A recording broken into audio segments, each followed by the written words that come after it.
Hello WhatsApp, কী অবস্থা? আজকে সবার অবস্থান ভালো, আমার অবস্থান ভালো আছে। দেখলাম আজকে কোনো টপিক নেই। আজকে টপিকটা কি জানো?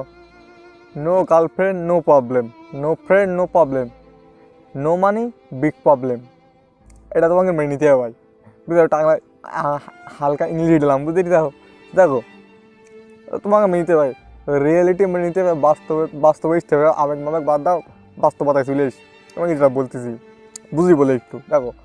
নো ফ্রেন্ড নো প্রবলেম, কেননা দেখো ইংলিশটা কেন হলে অবশ্যই কমেন্টে বললো, বুঝতে দিতাম।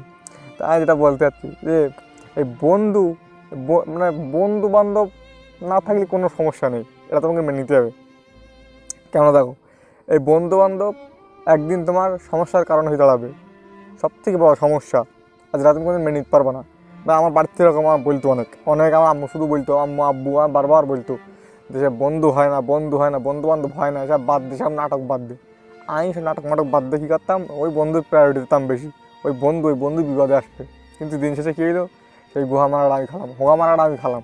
দিন শেষে কই আমি মনে করতাম বন্ধুই সব, বন্ধু আসলে ঠিক। দিন শেষে বন্ধুই তোমার শত্রু হয়ে দাঁড়াবে, সবথেকে বড় সমস্যার কারণ হয়ে দাঁড়াবে। ভাই বন্ধু হয় না। এখন আমি বলতেছি তোমরা মেনে নাও, বন্ধু হয় না। আমি এর আগে অনেক আগে আমি হয়তো যে গোয়া মারাটা খাইছি, এটা আরও অনেক আগে খাওয়ার দরকার ছিল, কিন্তু যাই হোক অনেক পরে খাইছি। তবে এটাও আলহামদুলিল্লাহ বলি, কেননা আমার শিক্ষা হইলো। এটা আরও 10 বছর আগে, আরও 5 বছর আগে যদি আমি খেলাম, আরও বড়টা শিক্ষা আমার হইতো।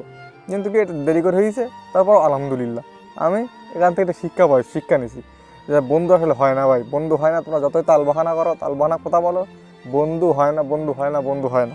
এবার দেখো, নো গার্লফ্রেন্ড নো প্রবলেম। কেন দেখো, গার্লফ্রেন্ড নামক জিনিসটা এরকম, তোমার দিন শেষে আসাতে আসবে, দিন শেষে কি চিনি হয়, এরকম হয় ভাই। কত স্মৃতি, কত মানে কত স্মৃতি, কত কিছু, কত কিছু একটা জিনিস দেখবা, কত স্মৃতি, কত মানে কত বিষয়, সেইগুলো কি 1 সেকেন্ডে সব শেষ।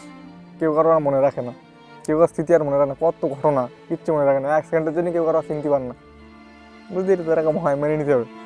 এটা প্যারা আমার বন্ধুর মতো, যেরকম ঘুমের বাড়ি খেয়ে চিঠি পড়ে থাকবো, আর ডাক্তার ঠিক করতে হবে, এরকম হবে ভাই। দিন শেষে মেনে নিতে হবে তোমার। দেখো, নো মানি বিগ প্রবলেম, এটা তোমার মেনে নিতে হবে। বর্তমান সময়ে টাকা একটা জিনিস অন্যরকম, বর্তমান সময়ে টাকাটা অন্যরকম জিনিস। টাকা তোমার ইনকাম করতে হবে ভাই। টাকা ছাড়া পৃথিবীটা বড়ই অদ্ভুত। টাকা থাকবে তোমার যে কোনো সমস্যা তুমি মুহূর্তে সমাধান।